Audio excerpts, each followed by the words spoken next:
It's Tuesday, October 1st, and you are listening to Matters of Policy and Politics, a Hoover Institution podcast devoted to governance and balance of power here in America and around the free world.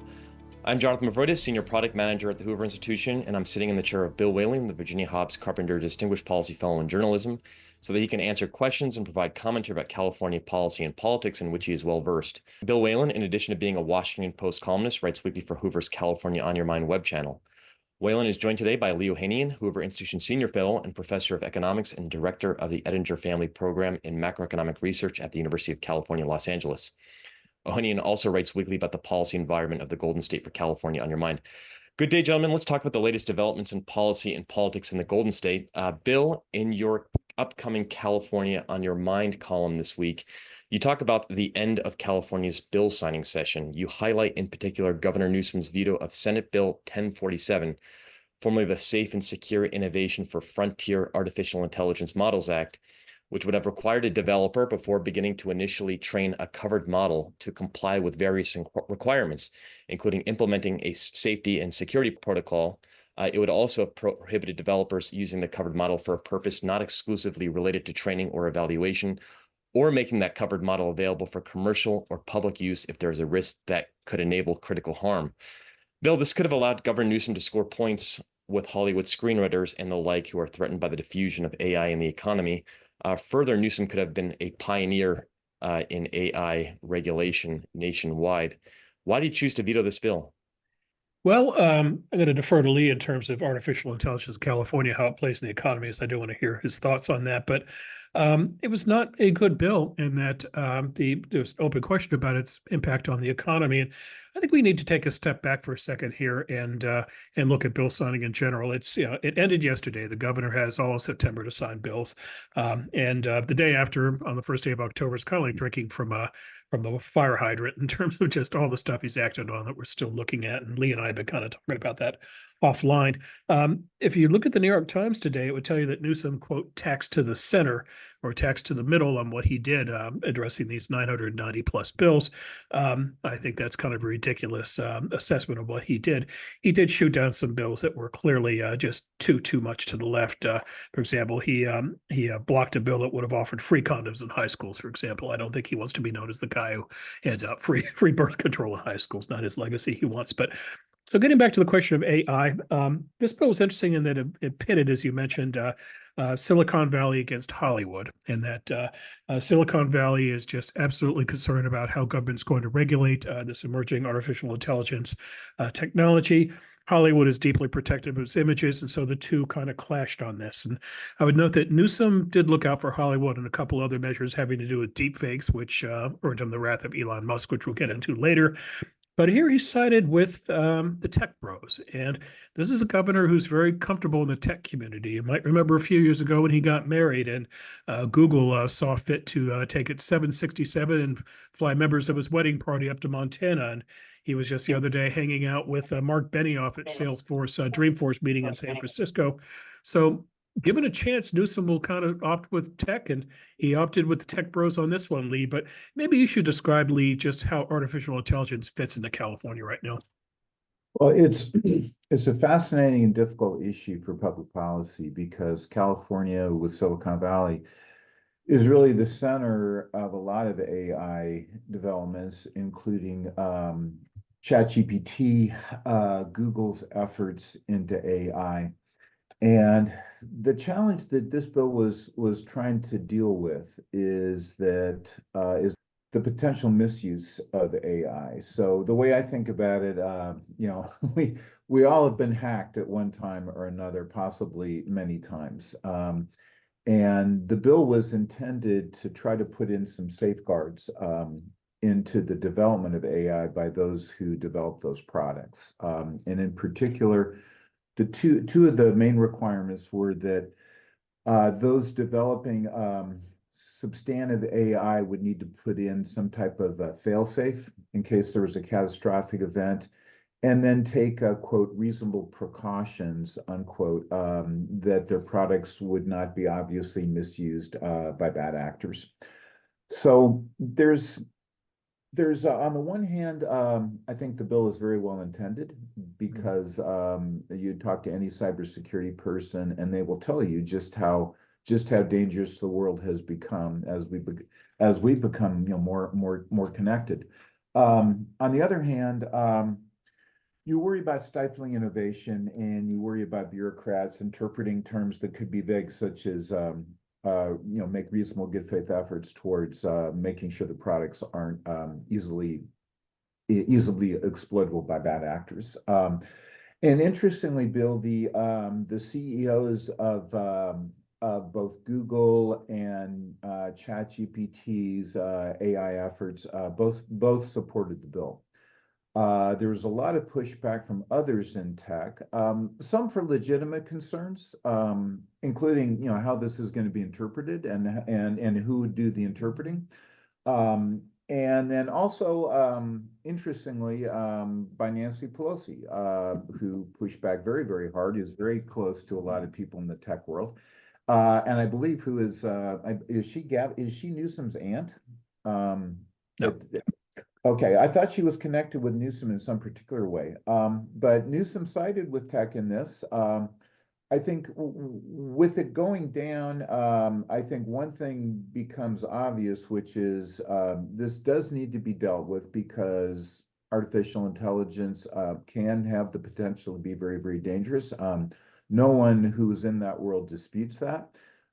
This bill was far from perfect, but I hope we get a better bill on the road, because we do need to take some precautions here. And I don't think we want to be walking on the precipice of the wild, wild west when it comes to something that is very hard to know what will be developed and how it could be exploited by bad actors.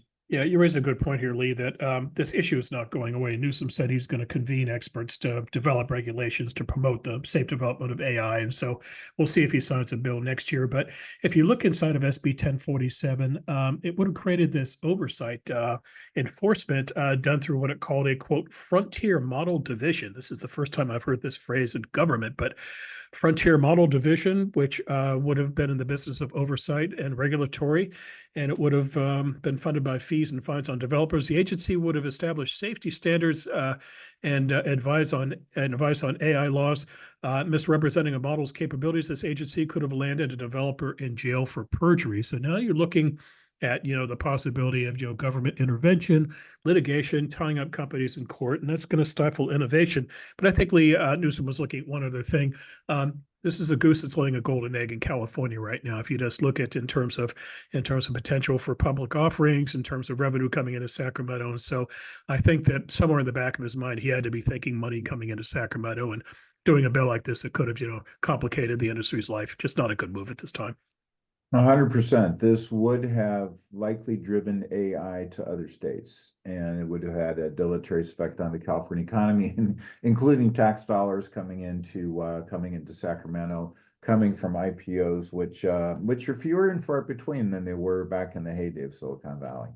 Yeah, but Lee, I want to get back to this concept of Newsom as the centrist now in bill signing, because you pointed out conversation we had that he, at the same time that he is, shooting down the idea of free condos in high schools, or if you notice kind of the two-step he did on slavery reparations, where he did not sign a bill that would have started the idea of eminent domain claims by slave descendants.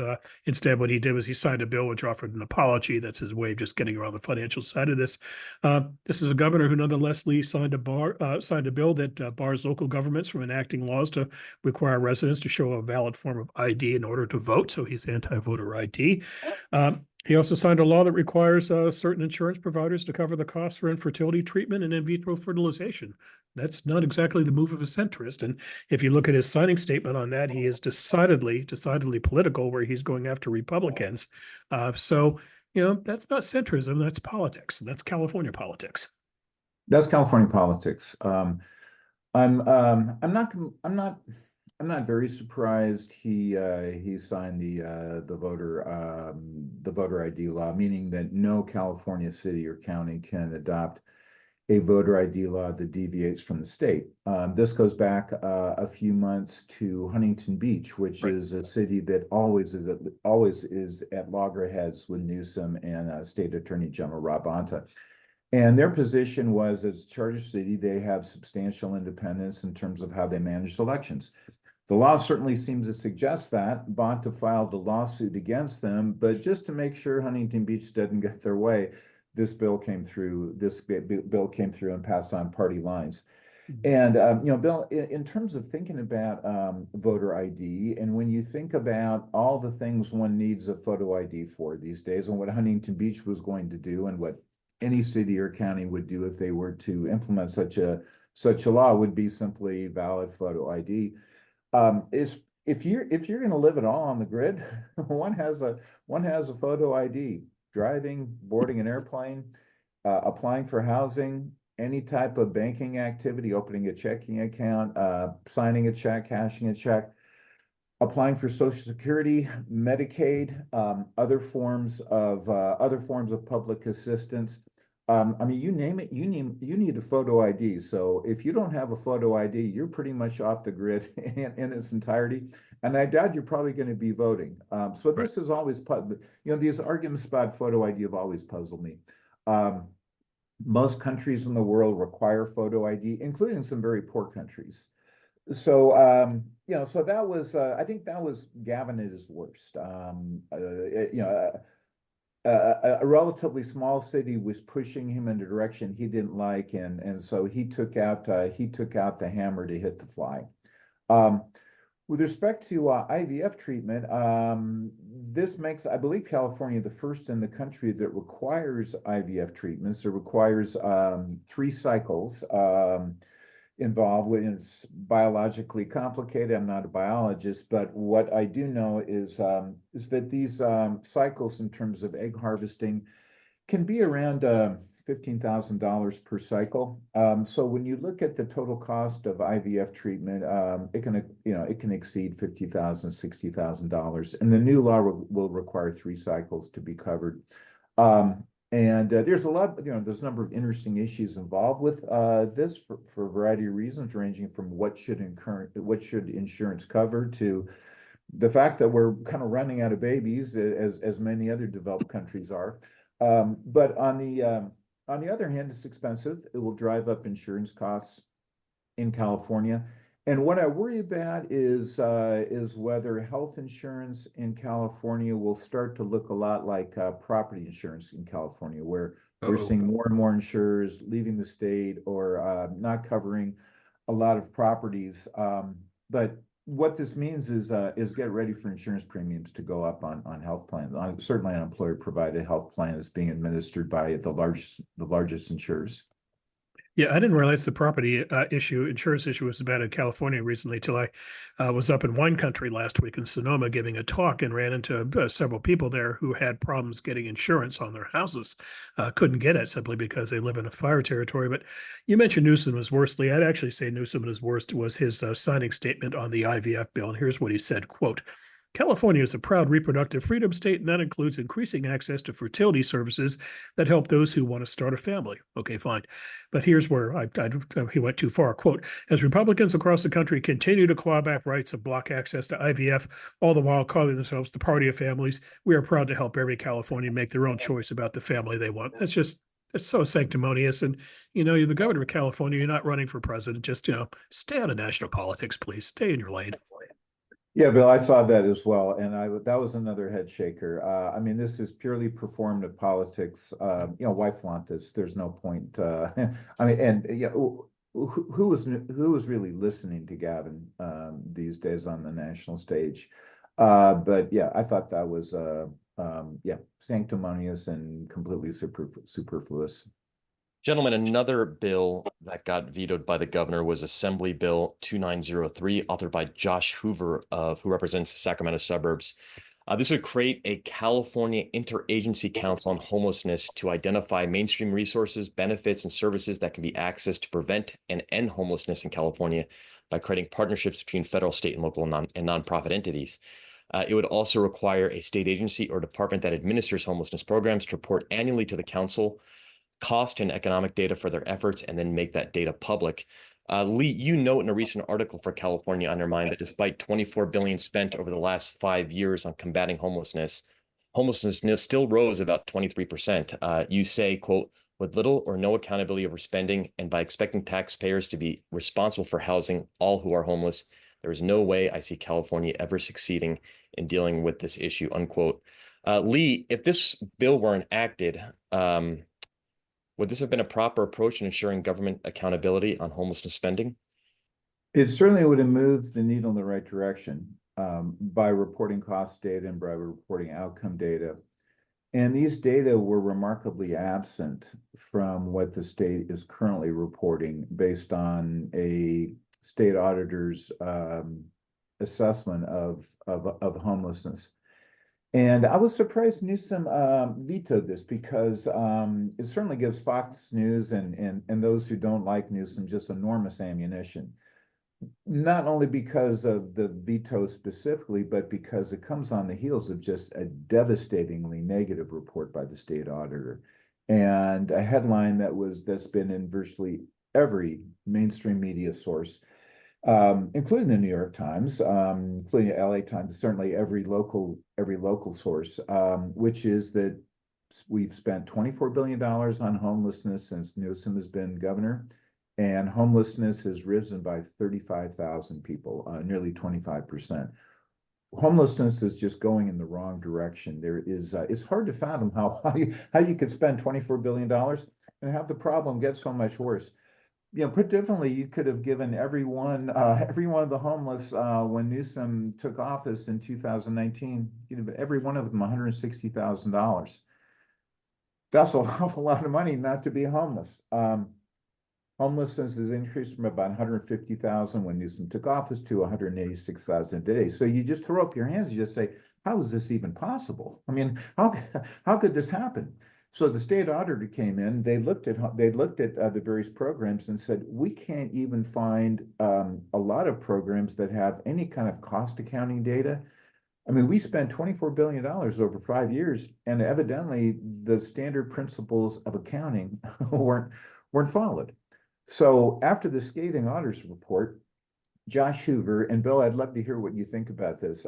Hoover, I believe, is in the state assembly following Kevin Kiley, who moved to the House of Representatives. And we know Kevin Kiley is not Newsom's favorite person. Seems like every week Kiley goes to the House floor and rants and raves about California policies and Newsom in particular. So this was written by the person who followed up after Kiley. But it's a totally common sense legislation. It's very short. It simply requires various stakeholders and those who administer programs to report their costs and to report the program outcomes. Now, when Newsom vetoed it, he kind of vaguely alluded to some other bills which require what seemed to be similar types of accounting. And he essentially said these will be duplicative. But the real issue is that the same agency is what he is tasking. The same agency that failed is what he is tasking to do this cost accounting and outcome reporting activity. And I don't think anyone has any confidence whatsoever that the existing legislative actions are going to be sufficient. And in particular, this was a bill that was put forward by Hoover, pretty red guy, and went through the supermajority of the Assembly and the supermajority in the state Senate. Everyone there, it's not easy for a Republican authored bill to get through, and this one did. So this is the legislators telling Newsom, no, we need more accountability. He vetoed it. There's no real cost reason to veto it. So I thought his veto message was weak, and this did indeed leave him wide open to criticism from Fox, and not just places like Fox, but a lot of different venues that have been critical on what's going on with homelessness in California. Right, Lee, if you look at his veto message, he uses the phrase similar measures are already in place. So I can tell you, having worked from a governor, that when you don't like something, you usually, one of the things you always fall back on is the redundancy argument that, we've already got this, we don't need this, it's just piling on what we have. So he used that as an out. But you're seeing two different views on homelessness. The lawmakers who are much closer to the ground and are up for re-election this year, they know homelessness is a burning issue in California, along with inflation, along with jobs, the economy. So they want to show that they are on top of the issue. The governor, why would he not sign this? I think, Lee, because it would be admitting that you have a problem. And, there is one consistency with Gavin Newsom is he will not let go of issues that work against him. He will argue to the death that actually things are better than they are. And you know this well, Lee, because you follow day in and day out the saga of California's fast food law, where Newsom just refuses to admit that the bill has cost the $20 minimum wage for fast food workers. He refuses to admit that that's cost jobs in California, so he continues to push back, showing contrary economic numbers, which as economists you always point out are fast and loose economic numbers. But the point is he will just not give in to the admitting the fact that there's a problem here. And he's very much the same way on the homeless issue. He'd rather talk about things he is doing, the ways he's trying to solve the problem, rather than admitting that we spend all this money and nothing's worked. So that's just how he works. He just digs in and writes something out. Yeah, he doesn't want to admit defeat, and he's got what about 2 years to try to turn this awfully sinking ship around. I don't see any evidence that that's going to be the case. And Bill, in the column I wrote, I picked out a quote from his State of the State speech in 2020, where he said, "We must do everything we can to ensure no Californian is homeless." Now, at some level, that's kind of a, cheap political statement. But on the other hand, California homelessness policy has been aimed at that very statement. And for that reason, it's never going to succeed.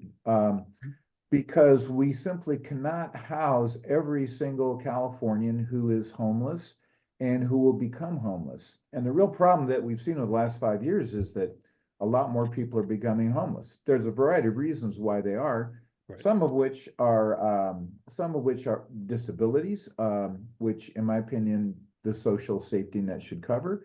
But there's an awful lot of households who are just living on the edge. I mean, they're paying way over 50% of their pre-tax income in rent. The industry standard is 30%. There's no vision of the social safety net of providing social insurance for every possible contingency that can come along. And that's the way the state has been approaching this. And this is one reason why it continues to fail.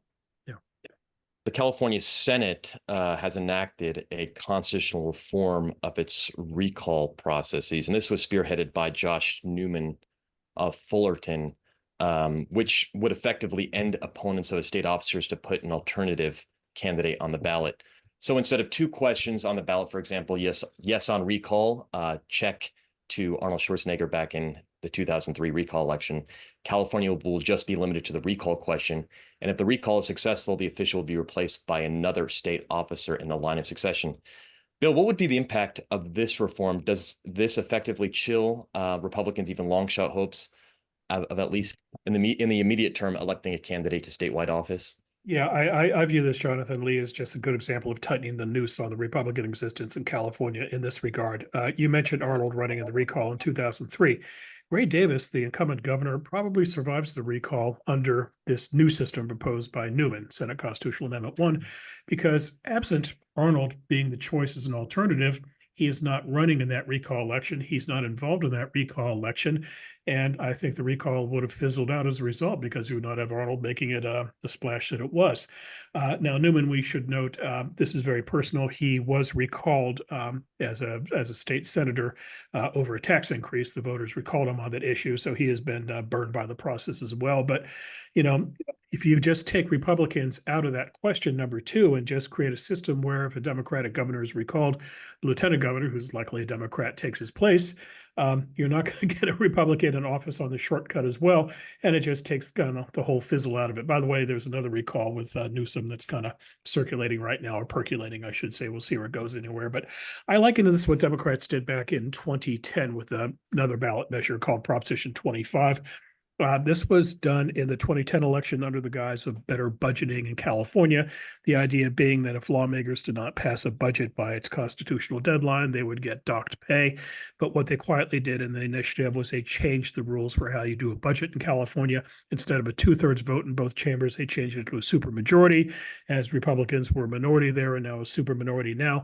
That ended the Republican involvement in the budget process in California, which, was not ideal, but at least Republicans had a say and could do some leverage. So here you're now taking Republicans out of the business of recall elections pretty much by taking away the second question. And it just raises the question of if we're going to see statewide Republicans elected in our lifetime at this pace. Yes, it's disappointing in the sense that in my opinion, it it whiles away at the democratic process. The purpose of the recall is to say, look, I don't like this guy or gal, and we want to find a new person. So what this effectively does is to say, okay, well, you don't like the pilot of the plane. We're going to put the co-pilot in, and the co-pilot looks pretty much like the pilot. So yeah, this would, I think, effectively do away with with recall. California's since Prop 187, almost 30 years ago now, has been losing Republican influence, and you need to have political competition, whether one's on the right or the left or in the middle. You need to have competition within the legislative branch because we need to be able to see the best ideas come forward, and we would like to make sure that the worst ideas don't see the light of day. And there effectively is no statewide political competition now. Every major elected office holds a Democrat. Bill, I think in both houses now, in the Assembly and in the state Senate, I think it's about 75% for Democrats. So yeah, Republicans just don't have much of an effect, certainly at the state level. And this whittles away more at that. So I think it's a step in the wrong direction. Yeah. By the way things work in California, a Senate constitutional amendment does not get signed by the governor. It goes to the Secretary of State, who will then put it on the ballot in the next statewide election. So California voters will have a shot at this in 2026, and be very curious to see how the argument goes down. Gentlemen, as Cal Matters reports, Newsom is in Mexico for the inauguration of their new president, Claudia Sheinbaum. He cleared nearly 40 bills remaining on his desk Monday morning. And since the legislature adjourned on August 31st, he vetoed 183 of about 990 measures total, making his veto rate roughly 18%. Gentlemen, recapping bill signing season, who are your winners and losers? Bill? Well, let me start. I'll go first. Legislative Democrats are winners in that they spammed the governor with about 1,000 bills, but they're losers in that as you mentioned, about 1 in 5 of the bills got vetoed. And this speaks to kind of a rocky relationship between the governor and legislature in this regard. If you go back to 2021, the veto rate was only about 9%. And why is it a lower rate? Governors have a lot of leverage in the process, not just the signing or vetoing of bills, but also signaling and working with lawmakers ahead of time that if you send this to me with X, Y, and Z provisions in it, I'll veto it. But if you take out this provision, add that provision, I'll sign it. So when you have a rate of about 20%, that means that the governor and legislature aren't working together the way they should to head off a lot of bills, or you have a defiant legislature that's going to send them stuff ahead of time, knowing that he's going to veto it anyway, but at least you can send a press release saying, by God, I said this bill. So Lee, that would be my first choice of winners and losers, legislative Democrats. Yeah, Bill, it is, yeah, those are extremely good points. The idea that you're going to end up vetoing, 1 out of 6 bills with the supermajority in his own party, that's just inefficient. I believe Brown was much more effective in dealing with these types of situations on legislation. But in terms of the biggest loser, I think it's Californians. The key issues that continue to affect Californians for years now have just gotten much worse. Housing affordability, homelessness, affordability of energy, particularly gasoline and electricity, road quality, cost of living, quality of life, functionality of K through 12 schooling, despite record budgets. These have been problems for us for many more years, for decades, and they continue to worsen, despite the fact that we're getting, what, Bill, 1,000 new laws passed every year. So what I did was I divided the number of bills that went through the Assembly and the Senate this year, which was about 2,000 in total. About 1,000 went to Newsom. There were about 2,000 that were discussed. You take those 2,000 bills, you divide by the number of days in the legislative session, not counting special sessions, about 115 legislative session days. 2,000 divided by 115, that's about 18 bills a day.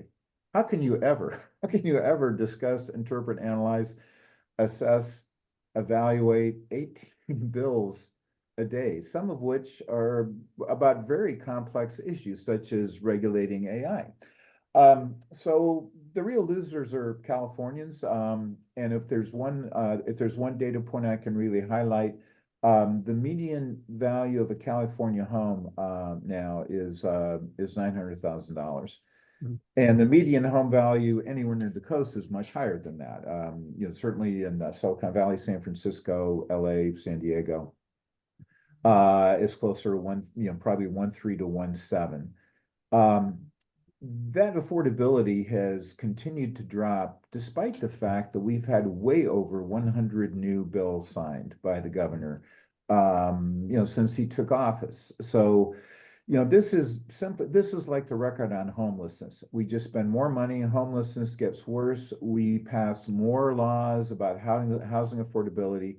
Housing affordability continues to deteriorate. It's really time for those who have influence in Sacramento to step back and ask, what are we going to do about schools that are going to move the needle? What are we going to do about homelessness that will move the needle? What will we do about housing affordability that will move the needle? And the idea that we can discuss 2,000 bills in 115 days is just silly to me. Okay. For another set of winners and losers, I would like to push you in the direction of John Fisher, the owner of the Oakland A's, and Steve Ballmer, the owner of the Los Angeles Clippers. Why John Fisher? Well, Sacramento never showed any love to the Oakland A's during their long saga looking for a stadium in the Bay Area, a new ballpark. In fact, the A's are now moving to Sacramento for next year. Good luck in the Sacramento Heat guys before they head off to Vegas. Good luck in the Vegas Heat guys. So whereas Fisher got no help from Sacramento, let's now look at Steve Ballmer and the Clippers. Lee, there was a bill signed by Newsom over the weekend, which does a huge break for Steve Ballmer. And what it does is it creates a pilot program for the remainder of the decade, and it allows for the sale of alcohol between the hours of 2 a.m. and 6 a.m., 2 a.m. to 4 a.m. In the new Intuit Dome, which is opening up later this month. This is where the Clippers are playing basketball. It's in Inglewood. Lee, it's a fascinating bill when you dig into it deeper. Bill's language, quote, alcohol beverages sales to occur between 2 and 4 a.m. on the on-sale licensed premises operated in a fully enclosed arena with a seating capacity of at least 18,000 seats located in the city of Inglewood. So, Lee, that rules out the Forum, which holds 17,500 people, and it rules out SoFi Stadium, which holds over 70,000 people because it's not open air. So there's a carve-out right there for Intuit Dome, and let's go deeper. It's for, quote, in the hours immediately following a day in which a sporting event, concert, other major event, or a private event not open to the public has occurred in the arena. So what is the connection to Governor Newsom? Well, you'd have to dig very deep to find that Steve Ballmer's wife, Connie Snyder, gave $1 million to Newsom in the 2021 recall election. So, and then on top of that, well, how did this come about? Ballmer's company, Murphy's Bowl LLC, spent $700,000 on lobbying. And who drove the lobbying? A friend of Newsom's named Jason Kinney. Lee and Jonathan, Jason Kinney, it was his birthday party at the French Laundry that Gavin Newsom went to way back when, that first got him into hot water. So here we have Sacramento kind of its worst. Here is a fellow running a lobbying firm, Jason Kinney, who gives political advice to Newsom at the same time. He's gotten a lot of money from Steve Ballmer over the years, and he's now, converted that into doing a big break for Ballmer. And as far as I can see, it's kind of like Panera Bread, Lee, because you see a big advantage for Ballmer and nobody else benefiting under this rule. Yeah, Bill, it's as you noted, Panera Redux, which harkens back to the fast food $20 minimum wage, in which it appeared Panera was going to be exempted, and then Newsom screamed about that and said, no, that's not exempt. And we had several people who interviewed with Ashley Zavala at the Sacramento NBC affiliate said, no, absolutely, it was for Newsom's political donor. So yeah, Bill, this is fascinating. Ballmer's wife gives $1 million to his 2021 recall. I believe she also gave I think $500,000 for some other legislative actions that were near and dear to Newsom's heart. So you have a 100-person capacity VIP lounge in Ballmer's new venue for the Clippers. It's the only one in the state, and of course, if you're going to do only one, you have to say, "Well, it's a pilot program. We'll see how that goes." Well, we know how that will go. Bill, I'm kind of wondering who that's going to be for. the basketball games, they start 7:30 or 8. They're done by about 10. I can't imagine it's no, I'm not 40 years old anymore, but I can't imagine hanging around an after hours club to, my God, 2 a.m., much less 4 a.m. or 5 a.m. But it is intriguing just how, in a state of nearly 40 million people, just how closed this circle of elites are, and particularly in a party that is always worried about democracy and representing everyone equally. This one just doesn't have the right smell to it. I'll tell you who it benefits, Lee, and that's the 1% people with phenomenal amounts of money to spend. Because again, if you dig deeper into the bill, this applies only to, quote, private areas in the arena no larger than 2,500 square feet. So what he is singling out are skyboxes, plain and simple. And if you look up prices for the Clippers opener on October 23rd against Phoenix, such a skybox is going for about $20,000. That gets you 13 tickets, parking passes for VIPs, and so forth. So this is not regular folks who are kind of bringing two kids to the game and maybe springing for a beer and a couple of hot dogs. This is the beautiful people up in the skyboxes. And so again, this is, for a Democrat, for a governor who is very much a populist, very much rails against special interests of the 1%, this is a big carve out to the 1% and one very wealthy guy in particular in Los Angeles. Yeah, one very wealthy guy in particular. And no, Bill, as you note, most of the local people in Inglewood, it's not going to be for them. And Bill, when you mentioned John Fisher of the A's, what's the difference between the two? Well, I think Ballmer has a net worth of about 150 billion. Fisher is remarkably wealthy, but he comes in about 40 times less than that, is my understanding. And Fisher is also a Republican, so don't be looking for the state or the governor to necessarily do a whole lot to help him out. But Bill, the fact that the Oakland A's are moving to Nevada, and I understand they'll be playing the next 3 seasons or so in Sacramento. Yeah.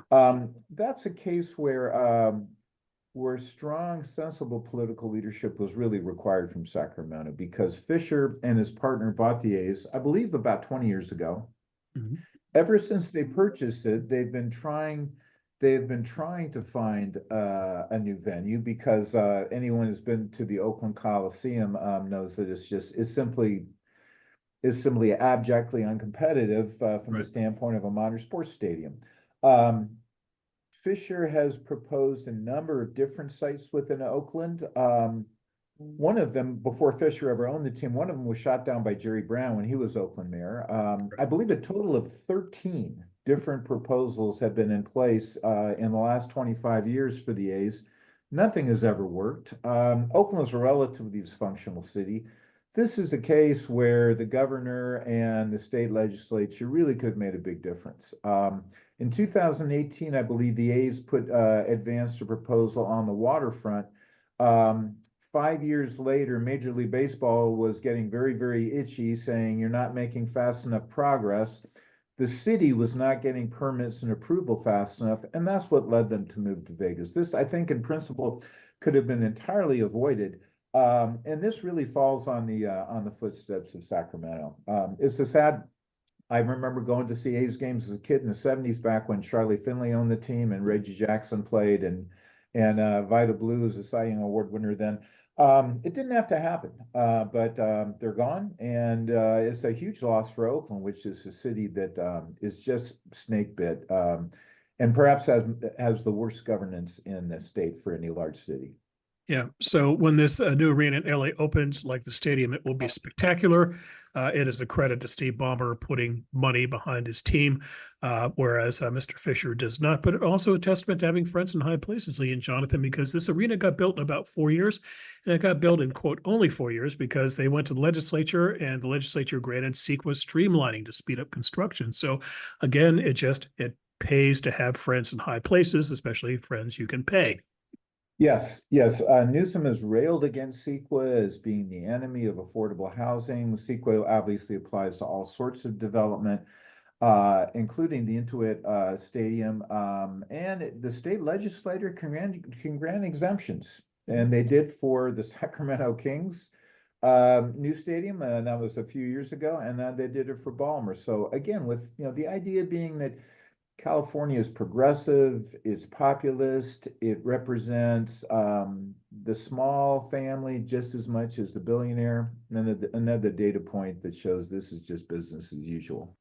Okay, let me point you guys to two more winners and losers in the time we have left. The first one, as a winner, I had Paris Hilton. And why? Because she came to Sacramento and campaigned for Bill SB 1043, which requires California short-term residential therapeutic programs, usually known as STRTPs, to publicly post online all instances involving the use of restraints or seclusion rooms. This is a big deal for her. She talks about being a victim of abuse herself. So Paris Hilton gets her way. Good for her. A loser, I would say, in bill signing would be Elon Musk. And I want to get your thoughts on this, Lee, because why? Well, first of all, Mr. Musk supported SB 1047, which we talked about earlier. It put him in very weird country as far as his politics go, because that put him on the same side as the Screen Actors Guild and SEIU. But Musk has been in a war of words with Newsom. I should say the war of words continues. After Newsom signed a bill banning deepfake political videos, Musk tweeted, quote, "The Joker is in charge," showing the Joker figure from the Joaquin Phoenix movie that's about to come out. And then when somebody replied in a post which said, quote, "And some people still wonder why X moved out to California," Musk added, quote, "Hard to be a free speech platform in a state that wants to ban free speech." So, Lee, why does Elon Musk think that Gavin Newsom is the Joker? So I believe that tweet from Musk came out, I believe, after Newsom signed the voter ID law.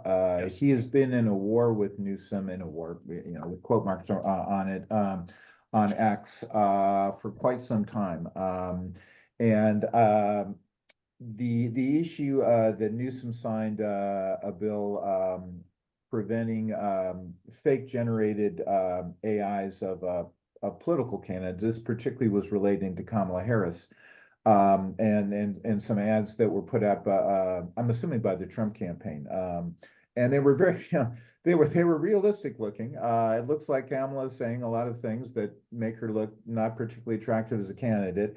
I personally found them very funny, but yeah, the idea that this could stand up to a constitutional evaluation, I think is silly. We'll see where that goes.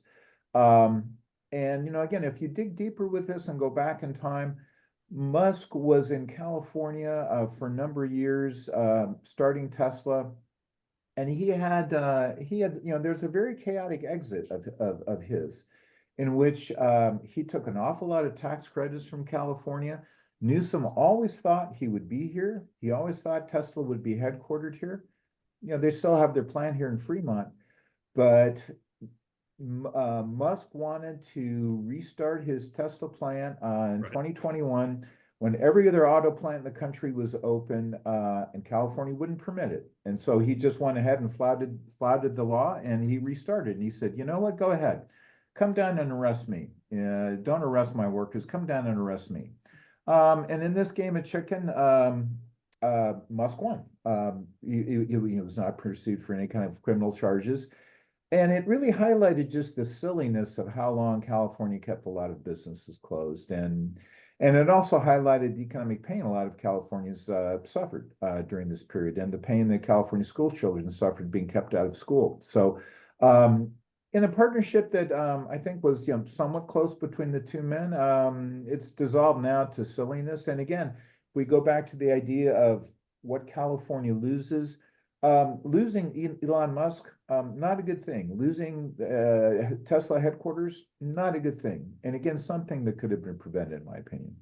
Yeah, it's kind of sad to watch. Here you have Elon Musk, who is, like him or not, is one of the true kind of visionary geniuses of our time. And here you have Gavin Newsom, like her or not, is the governor of arguably the most imaginative state in America. And yet they're involved in this kind of high school silly feud between each other. So somebody just needs to sit them down to straighten it out. Let me give you guys one final set of winners and losers here. And the winner I'd have would be the anti-1% crowd that convinced Gavin Newsom to sign a bill which ends legacy admission and donor admissions in California's private universities. That's Stanford, USC, Santa Clara, and so forth.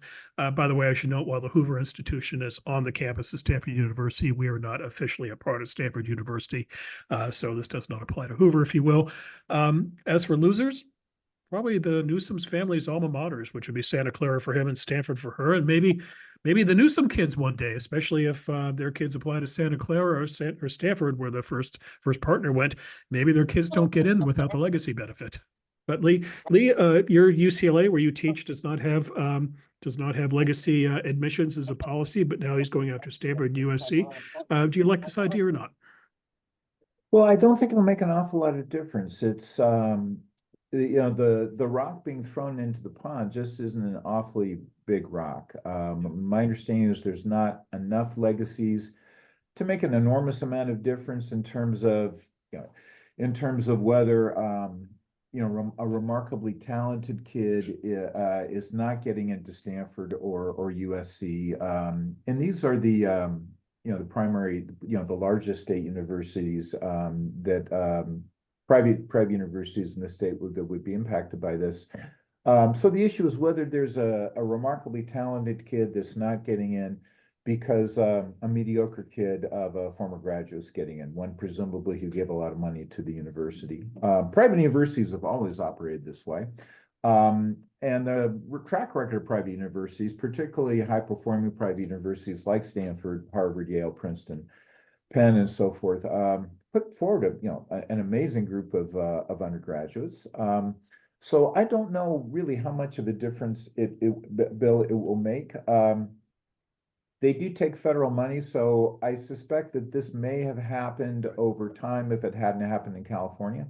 But it's certainly one that makes Newsom look very good in terms of being a populist and a progressive. Right. But So at the end of the day, I don't know if it'll make a lot of difference or not. right. So it applies to California in terms of public policy and private universities, and that there are private school kids, private college kids who have Cal Grant scholarships. So that's the tie-in. But like with IVF, Lee and Jonathan, here you have a Democratic governor who's kind of buying into the Democratic wave. If you go back to the convention, and Michelle Obama's speech, she bemoaned what she called, quote, the affirmative action of generational wealth. So that's coming at Newsom is getting out here as well, generational wealth. But here I think a couple points need to be made. That first of all, Stanford points out it has what it calls a holistic approach.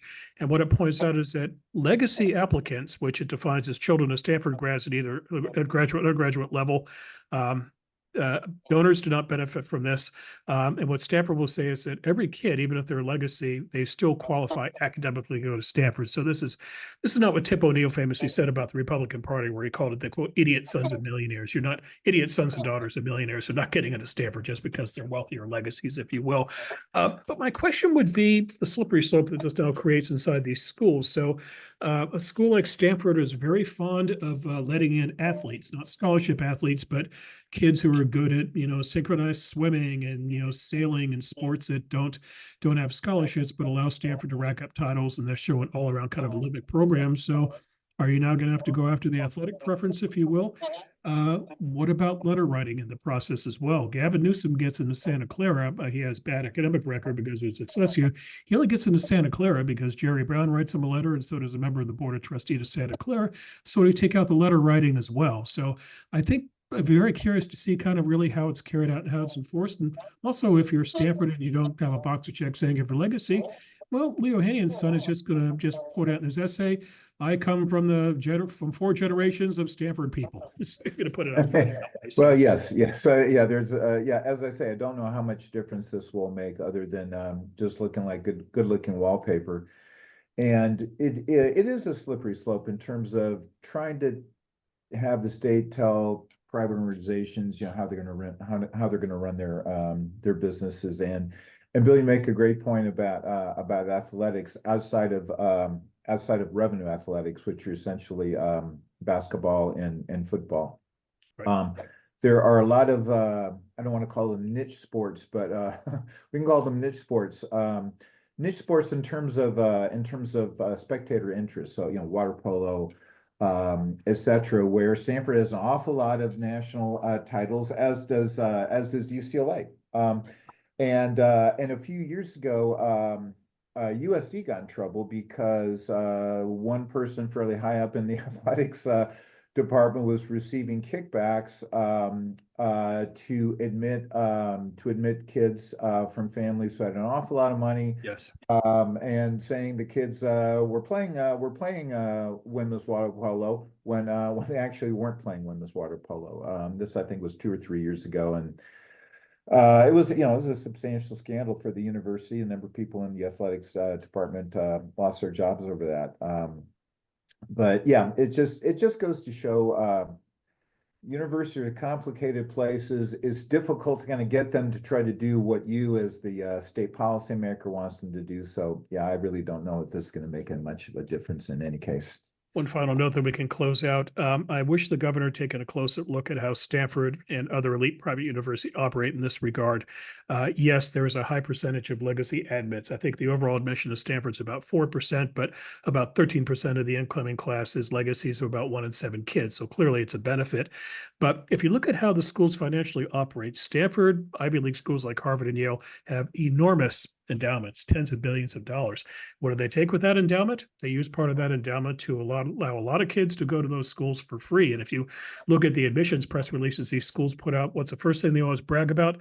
The percentage of kids who are the first in their family to be going to a university. So this is how legacy admissions do benefit in this regard, and that legacy families tend to be very generous with their money because it's a long, romantic, sentimental attachment to the school. You break that attachment, and it might start hurting the finances of the university. So ironically, it could be hurting the kids who, benefit the most from the system, which is the kids who get to go for free. But again, Lee, time will tell.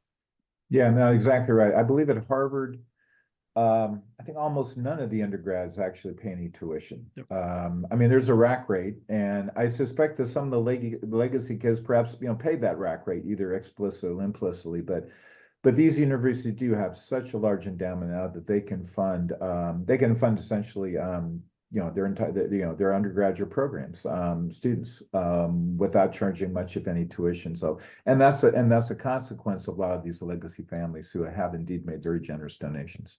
Yeah, well, I guess we'll find out in a few years if Stanford has a long memory, because as I mentioned, his Jennifer Siebel Newsom, the first partner, she's both a Stanford undergrad and Stanford graduate School of Business grad as well. So if any of their 4 kids apply to Stanford, we'll see if Stanford lets them in after this. So we'll see. As always, gentlemen, this has been an hour of timely analysis. Thank you for your time. Thank you, guys. Thank you, gentlemen. You've been listening to Matters of Policy and Politics, the Hoover Institution podcast devoted to governance and balance of power here in America and around the free world. Please don't forget to rate, review, and subscribe to this podcast wherever you might hear it. And if you don't mind, please spread the word. Get your friends to have a listen. The Hoover Institution has Facebook, Instagram, and X feeds. Our X handle is @HooverInst. That's @HooverInst. Bill Whalen is on X. His handle is @BillWhalenCA. And Lee Ohanian is also on X. His handle is @Lee_Ohanian. Please visit the Hoover website at hoover.org and sign up for the Hoover Daily Report, where you can access the latest scholarship and analysis from our fellows. Also, check out California on Your Mind, where Bill Whalen and Lee Ohanian write every week. Again, this is Jonathan Movroydis sitting in Bill Whalen's chair this week. He'll be back for another episode of Matters of Policy and Politics. Thank you for listening. This podcast is a production of the Hoover Institution, where we advance ideas that define a free society and improve the human condition. For more information about our work, or to listen to more of our podcasts or watch our videos, please visit hoover.org.